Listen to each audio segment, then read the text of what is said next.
नमस्कार दोस्तों, जय हिंद। कैसे हो आप सब? आई होप आप सभी अच्छे होंगे। फुल एनर्जी के साथ आपके सामने फिर आ गए हम। और आज हम लोग चर्चा करेंगे, जैसा कि आपने थंबनेल में देखा होगा और आप सामने देख पा रहे होंगे, आज हम लोग ज्यामिति आज से स्टार्ट करने वाले हैं। ज्योमेट्री, जिसको हिंदी में बोलते हैं ज्यामिति, और इसका सबसे ज्यादा मोस्ट इंपॉर्टेंट क्वेश्चन आपके ट्रायंगल से बनते हैं और ट्रायंगल के प्रकार से बनते हैं। तो पहला टॉपिक हमने इसी वजह से ट्रायंगल चुना। ट्रायंगल को हिंदी में क्या कहते हैं? त्रिभुज। तो पहला काम, सबसे पहले आप वीडियो को लाइक कर दीजिए ताकि जो हमारा मोटिवेशन है थोड़ा सा और बढ़ जाए। थोड़ा सा डिटेल से चर्चा करेंगे। टॉपिक हमारा ज्यामिति का जो पहला आज हम पढ़ाने वाले हैं आपको, वो है ट्रायंगल। तो कुछ चीजें बेसिक से आप पहले समझिए। अगर हम यहाँ पर लिखना चाहें ट्रायंगल, जिसको हिंदी में भाई साहब बोलते हैं त्रिभुज, हिंदी में क्या बोलते हैं? त्रिभुज। तो सबसे पहले हमें ये आना चाहिए कि त्रिभुज के प्रकार क्या होते हैं, है ना। जब तक हम चीजों को डिटेल से नहीं समझेंगे तब तक मजेदार तरीके से क्वेश्चन कैसे कर पाएंगे। तो पहला काम हमारा क्या है कि त्रिभुज के प्रकार समझना। तो जो त्रिभुज होते हैं, इनको दो प्रकार से बंटवारा किया जा सकता है। समझो पहले, एक तो साइड को लेकर, जैसे अगर हम छोटी सी बात करें यहाँ पर, बस कॉपी पेन लेके आप बैठ जाइए। रोज ये बात बोलते हैं, अगर कॉपी पेन नहीं लेके बैठो तो चीजें सही से नहीं लिख पाओगे।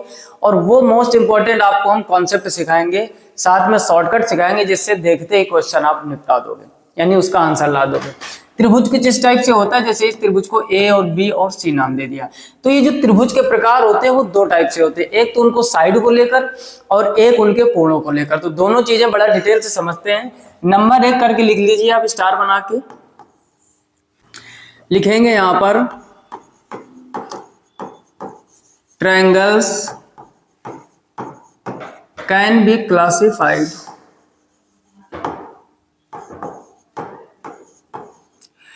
triangles can be classified into three types.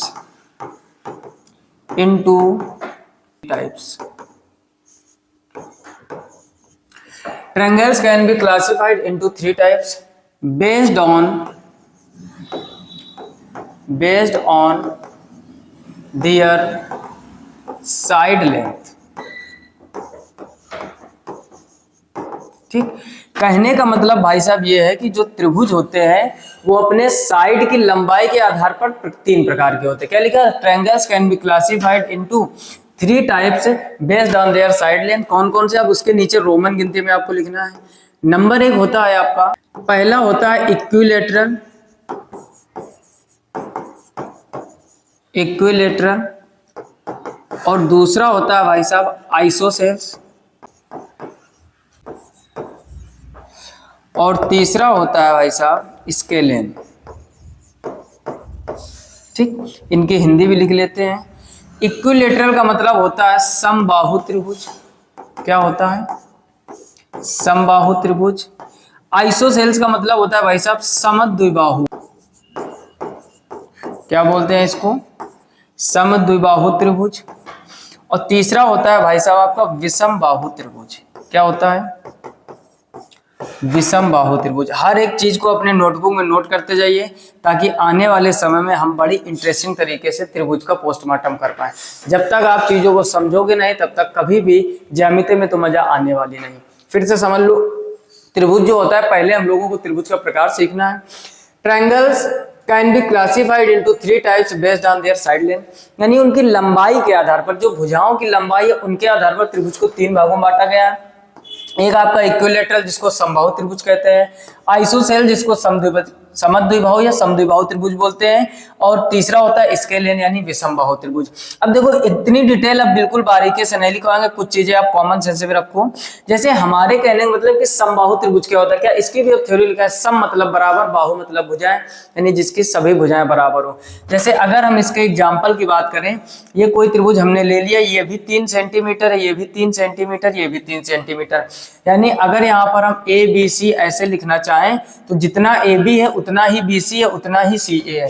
जब तीनों भुजाएं भाई साहब बराबर होती हैं, यानी ये वाली भुजा इसके बराबर और ये वाली भुजा इसके बराबर, जब तीनों भुजाएं बराबर होती हैं तब हम उसको कहते हैं समबाहु त्रिभुज। क्या बोलते हैं? समबाहु त्रिभुज। वैसे समद्विबाहु, इसके नाम से ही समझ जाओ समद्विबाहु, यानी ये मान लो 3 है, ये भी 3 है, इसको कर दो 4। ये जो भाई साहब आपका त्रिभुज है, इसमें गौर से देख रहे होगे 2 भुजाएं बराबर हैं। कितनी भुजाएं बराबर हैं? 2 भुजाएं। एक तो ये भुजा इसके बराबर और ये वाली अलग है। तो जब भी किसी त्रिभुज की 2 भुजाएं बराबर और तीसरी बराबर ना हो तो वो क्या होता है? समद्विबाहु त्रिभुज। ठीक, और उसके बाद में आता है आपका तीसरा, ये होता है विषमबाहु त्रिभुज। कोई ऐसा त्रिभुज बनाना, एक मान लो 3 है, एक 4 है, एक 5 है। ये कोई त्रिभुज है आपका ABC, जिसमें ये वाली इसके बराबर नहीं है और ये वाली इसके बराबर नहीं है। तो बाकी चीजें आप समझ ही गए होंगे। यानी त्रिभुज का जब हम लोग बंटवारा करेंगे तो त्रिभुज पहले उसके भुजाओं के आधार पर 3 भागों में बांटा गया है, इक्विलेटरल, आइसोसेल्स एंड स्केलियन। इतनी बात समझ गए। उसके बाद 3 प्रकार इसके एंगल के हिसाब से होते हैं, जिसको आप एक्यूट एंगल पढ़े होगे, आप एक राइट एंगल पढ़े होगे और एक आप ऑब्ट्यूज पढ़े होंगे, है ना। तो पहले हम लोग साइड के आधार पर बंटवारा कर चुके। पहले आप फटाफट से इसका स्क्रीनशॉट ले लीजिए ताकि आपके पास ये हमेशा के लिए चीजें बनी रहे। और जो लोग कॉपी में नोट कर रहे हैं, पॉज करके वीडियो को कॉपी में नोट कर लीजिए। क्लियर? नोट कर लिया हर एक चीज को। मतलब कहने का ये है कि जो इक्विलेटरल है वो समबाहु त्रिभुज है, इसकी तीनों भुजाएं बराबर होती है। यानी भाई साहब मतलब ये है कि all 3 sides are of equal length. All 3 sides are of equal length, that is called equilateral triangle. Clear? दूसरा क्या होता है? जिसमें 2 भुजाएं बराबर हो, यानी 2 sides are of equal length। और तीसरा होता है विषम बाहु त्रिभुज। विषम मतलब सभी अलग अलग, जैसे हमने एग्जांपल भी आपको बताया 3, 4 और 5, यानी all 3 sides have different lengths। यानी जब अलग अलग भुजाएं होंगी, अलग अलग माप होगी तो उसको विषम बाहु बोलेंगे। 2 बराबर होंगे समद्विबाहु बोलेंगे और तीनों बराबर होंगी तो समबाहु बोलेंगे। इतनी बात समझ गए? अच्छा, अब हम लोग आगे की चर्चा करते हैं। यानी यही जो आपका त्रिभुज है, इसका अगर हम बंटवारा करें, स्टार बना के नंबर 2 लिख लीजिए। कैसे? मतलब कहने का ये कि जैसे आपने यहाँ पर देखा ये नंबर 1 था। Triangles can be classified into 3 types based on their side length. अब बाकी पूरा सेम रहेगा। Triangles can be classified into 3 types based on their side length की जगह पर आपको क्या करना है? एंगल करना है। क्लियर? तो फटाफट से इधर लिखने का प्रयास करते हैं। लिखते हैं triangles can be classified Triangles can be classified into 3 types.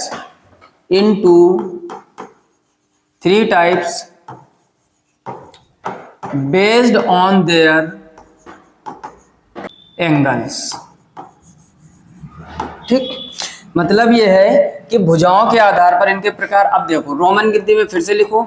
एक हमने आपको बताया एक्यूट एंगल, एक्यूट वाला। एक हो जाएगा राइट एंगल ट्रायंगल बोलते हैं इसको, और एक होता है भाई साहब ऑब्ट्यूज। ठीक, अब तीनों की कहानी समझ लो थोड़ा डिटेल में। एक्यूट क्या होता है? All 3 angles are less than 90 degree. यहां पर क्या लिखोगे? यहां पर आगे इसकी डेफिनेशन लिख देते हैं। All 3 angles are less than 90 degree, यानी जो तीनों कोण होते हैं इसके वो 90 डिग्री से कम होते हैं। क्लियर? अच्छा, इसकी कहानी समझो। इसका क्या होता है? 1 एंगल यानी एक कोण, 1 एंगल इज एग्जैक्टली 90 डिग्री। यानी इसका जो एक कोण होता है वो 90 डिग्री होता है। अभी एग्जाम्पल भी दिखाएंगे। और इसका क्या होता है? एक एंगल जो होता है वो 90 डिग्री से अधिक होता है। यानी 1 angle is greater than 90 degree. अब इसको थोड़ा डिटेल से हिंदी में समझने का प्रयास करते हैं। एक्यूट एंगल यानी इसका जो एक कोण होता है भाई साहब, सॉरी, ये तीनों जो कोण होते हैं वो 90 से कम होते हैं, थीटा 90 से कम। इसका जो एक कोण होता है वो 90 डिग्री होता है, एग्जैक्ट 90 हो जाएगा। और इसका भाई साहब एक जो एंगल होता है वो 90 से अधिक होता है। अब इनकी हिंदी की बात कर लेते हैं। एक्यूट एंगल को आप लोग बोलते हैं न्यून कोण। इसमें क्या होता है? इसको कहते हैं न्यून कोण, इसको कहते हैं सम कोण, और ऑब्ट्यूज का मतलब होता है अधिक कोण। 90 से जो अधिक होता है उसी को तो अधिक कोण कहते हैं। चीजों को समझने का प्रयास करो। ऑब्ट्यूज एंगल यानी अधिक कोण कौन सा आता है? जिसका एक कोण 90 से ज्यादा हो, इसको हम लोग कहते हैं भाई साहब अधिक कोण। ठीक, और इसको कहते हैं सम कोण। और इसको कहते हैं न्यून कोण। क्या कहते हैं? न्यून कोण। अब बोलो पूरी चीजें समझ में आई कि नहीं? अच्छा, पहले आप इसका स्क्रीनशॉट कर लीजिए, फिर इसका एग्जांपल आपको देकर समझाते हैं। क्लियर? मतलब समझो यहाँ पर अगर हम पहले वाले पॉइंट की बात करें यानी एक्यूट एंगल, ठीक, तो इसका भाई साहब कोण कुछ इस टाइप से होगा। ये जो अंदर आप कोण देख रहे हो कि ये सब 90 से कम होंगे। मान लो एक 60 है, ठीक, और एक मान लो 50 है, तो 6 5 11 तो एक 70 हो गया मान लो। क्योंकि जो ट्रायंगल होता है उसके तीनों कोणों का योग यानी θ1 प्लस θ2 प्लस θ3 वो कितना होना चाहिए? 180। ये तो आपने 6 7 8 में पढ़ा होगा। कोई भी त्रिभुज हो उसके तीनों कोणों का योग कितना होता है? 180। तो कुछ भी ऐसी संख्या, एक 70 मान लिया, एक 60, एक 5 6 5 11 7 18 यानी 180 डिग्री हो गया। तो ये एंगल है आपका न्यून कोण के लिए, ठीक। ये जो एग्जाम्पल है किसके लिए है? न्यून कोण के लिए। अच्छा, दूसरा क्या बताया हमने? समकोण। दूसरा क्या बताया? समकोण, जिसको हम लोग कहते हैं राइट एंगल ट्रायंगल। इसको समझो, इसका एक कोण भाई साहब 90 डिग्री होता है। जैसे इसका कुछ फिगर इस टाइप से बनेगा, यानी यहाँ पर ये कितना बना दिया हमने? 90। ये जो आपका कोण है, एक कोण 90 है, तो इसको हम लोग समकोण यानी राइट एंगल ट्रायंगल कहते हैं। अच्छा, तीसरे की बात करते हैं। तीसरा वाला हमने क्या बताया था? ऑब्ट्यूज, है ना, जिसको हम लोग कहते हैं अधिक कोण। क्या कहते हैं भाई साहब? अधिक कोण। तो इसमें हमने क्या कहा था? एक कोण 90 डिग्री से ज्यादा होता है। अगर हम एग्जांपल की बात करें, कुछ इस टाइप से बनेगा, ठीक। ये मान लो हमने कह दिया 110 डिग्री, ठीक। इसका जब एक कोण 90 से ज्यादा, अब 110 90 से ज्यादा होता है, अगर एक कोण 90 से ज्यादा है तो उसको अधिक कोण बोलते हैं। एग्जैक्ट एक 90 है तो उसको समकोण कहते हैं। और अगर तीनों कोण 90 से छोटे हैं, all three angles are less than 90 degree, that is called acute angle. बात समझ में आई कि नहीं? तो इसको हम लोग कहते हैं न्यून कोण वाला, और इसको कहते हैं समकोण वाला, और इसको कहते हैं अधिक कोण वाला। तीनों एग्जांपल समझ में आए कि नहीं? और एक जो रूल होता है ना कि तीनों कोणों का योग 180, वो सबके लिए होता है। कोई भी त्रिभुज हो आपका, चाहे वो समकोण त्रिभुज हो, चाहे वो समद्विबाहु वाला हो, जो साइड के आधार पर तीन है, चाहे वो वाले त्रिभुज हो, और चाहे अधिक कोण, न्यून कोण और समकोण वाले हो, लेकिन जो अंदर के तीनों कोणों का योग होगा वो 180 होगा, वो कब ज्यादा नहीं होता है। क्लियर? इसका भी जल्दी से स्क्रीनशॉट कर लीजिए। क्लियर? इतनी चीजें समझ में आ गई। अच्छा, अब हम लोग कुछ स्पेशल बात करते हैं जो आपका इन सब में इंपॉर्टेंट है। इन सब में भाई साहब जो आपका मोस्ट इंपॉर्टेंट है सबसे, जिससे आपके एग्जाम में प्रश्न बनते हैं, मोस्ट इंपॉर्टेंट की बात करेंगे अब हम लोग। मोस्ट इंपॉर्टेंट है भाई साहब आपका right angle triangle. Right angle triangle, ठीक। ये क्यों इंपॉर्टेंट है? कहानी थोड़ा समझने का प्रयास करना। यानी जो भाई साहब आपका समकोण त्रिभुज है, सबसे ज्यादा क्वेश्चन इसी से बनते हैं। सबसे ज्यादा, अगर कुछ लोग जो आप वीडियो देख रहे हो, जिन लोगों ने एसएससी के एग्जाम दिए होंगे, अगर ज्यामिति से यानी ज्योमेट्री से त्रिभुज वाले क्वेश्चन बने होंगे तो 90% चांस रहते हैं राइट एंगल ट्रायंगल से बनने के। या फिर आपका यहाँ पर हम चर्चा करते हैं थोड़ी सी, जो पहला पेज था इसमें थोड़ा सा समझने का प्रयास करना। या तो आपका समद्विबाहु से बनेगा, यानी इसमें ये वाला इंपॉर्टेंट है, मोस्ट इंपॉर्टेंट। वैसे तो प्रकार तीन है साइड के आधार पर, लेकिन इंपॉर्टेंट कौन सा है आपका? समद्विबाहु वाला। और उसमें जो राइट एंगल ट्रायंगल है ये मोस्ट इंपॉर्टेंट है। यानी त्रिभुज के अगर वैसे प्रकार पूछे जाए तो आपको दो प्रकार से बंटवारा करना है, एक तो भुजाओं के आधार पर, एक कोण के आधार पर। भुजाओं के आधार पर एक समबाहु, एक समद्विबाहु, एक विषमबाहु। एंगल के आधार पर एक अधिक कोण, एक न्यून कोण, एक समकोण। तो जो एंगल के आधार पर बंटवारा किया उसमें इंपॉर्टेंट क्या है? समकोण वाला, और उधर समद्विबाहु वाला। अब हम लोग अपने टॉपिक पर आते, जो चीजें हम सिखाने का प्रयास कर रहे हैं ये क्यों इंपॉर्टेंट है उसको थोड़ा ध्यान से समझना। जैसे राइट एंगल ट्रायंगल कुछ इस टाइप से होता है, यानी जिसका एक कोण 90 डिग्री हो। राइट एंगल ट्रायंगल कौन सा होता है?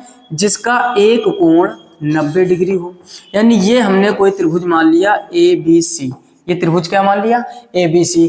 एक कोण 90 डिग्री हो जाए तो यहां पर लगती है भाई साहब पाइथागोरस प्रमेय। पाइथागोरस प्रमेय, कौन सी प्रमेय लगती है? पाइथागोरस। ये एक महान गणितज्ञ थे पाइथागोरस। इन्होंने क्या बताया था? इन्होंने कहा था यदि किसी त्रिभुज का एक कोण 90 डिग्री हो रहा है, अर्थात कोई भी त्रिभुज समकोण है। कैसा है? समकोण है। तो उसकी जो सबसे बड़ी भुजा होती है, इसको हम लोग कहते हैं हाइपोटेनियस यानी कर्ण, ठीक। H से लिख दो, इसको हाइपोटेनियस बोलते हैं। और ये होता है भाई साहब आपका बेस, जिसको हम लोग बोलते हैं आधार। क्या बोलते हैं, आधार। और ये होता है भाई साहब आपका लंब, जिसको हम लोग इंग्लिश में बोलते हैं परपेंडिकुलर, और इसको पी से डिनोट करते हैं। मतलब ये है कि पाइथागोरस भैया ने ये बताया था कि जब भी कोई त्रिभुज का एक कोण 90 डिग्री हो जाता है तो उसमें पाइथागोरस प्रमेय लगती। अच्छा, ये होती क्या है, तो ये होती है हाइपोटेनियस का square equal perpendicular square plus base square.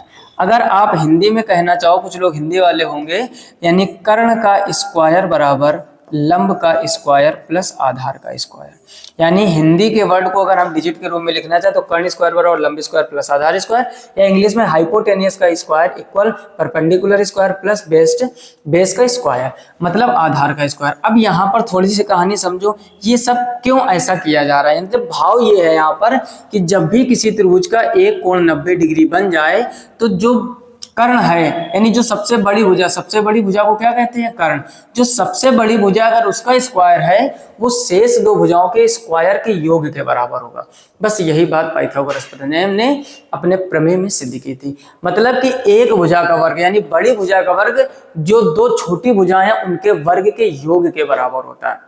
और यहीं से ट्रिपलेट्स वाले क्वेश्चन आपके एग्जाम में बनते हैं। अच्छा, ट्रिपलेट्स की कहानी क्या होती है, मतलब समझो, जैसे अगर हमें एक एग्जाम्पल लिखे यहाँ पर, हमने कहा है कोई त्रिभुज ये ABC है, ध्यान से समझो, एक त्रिभुज ABC है और इसमें हमने कह दिया क्या, कंडीशन आपको दे दी कि यदि AB बराबर 3 सेंटीमीटर और BC बराबर भाई साहब 4 सेंटीमीटर तो AC का मान ज्ञात कीजिए। ठीक, ऐसे रफली समझा रहा है। आज हमारा मेन मुद्दा क्या था, आपको त्रिभुज के प्रकार सिखाना, क्योंकि ये पहला लेक्चर है, इसमें चीजें डिटेल से आपको समझनी पड़ेंगी, है ना। तो मेन मुद्दा हमारा क्या था कि हमें आपको त्रिभुज के प्रकार सिखाने, जो कि आपको अच्छी तरीके से समझ में आ गए होंगे। एक भुजाओं के आधार पर बंटवारा और एक एंगल के आधार पर। एंगल के आधार पर भी 3 होते हैं, एक समकोण, एक न्यून कोण, एक अधिक कोण वाला।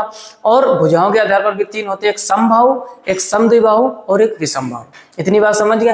अच्छा, हमने आपसे कहा कि इसका एक कोण 90 डिग्री है और क्वेश्चन में ये भी दिया जाएगा कोण B इक्वल 90 डिग्री। कक्षा 10 में आपने क्या नहीं किए ये प्रश्न, अब तो याद आ गया होगा ना। क्लास 10th में ये सारे क्वेश्चन आपके त्रिकोणमिति वाले चैप्टर में है डिटेल से। अब देखो यहाँ पर AB का मान आपको कितना दिया गया है 3, BC का मान कितना दिया गया है 4 और ये वाला कोण कितना दिया गया है 90 डिग्री।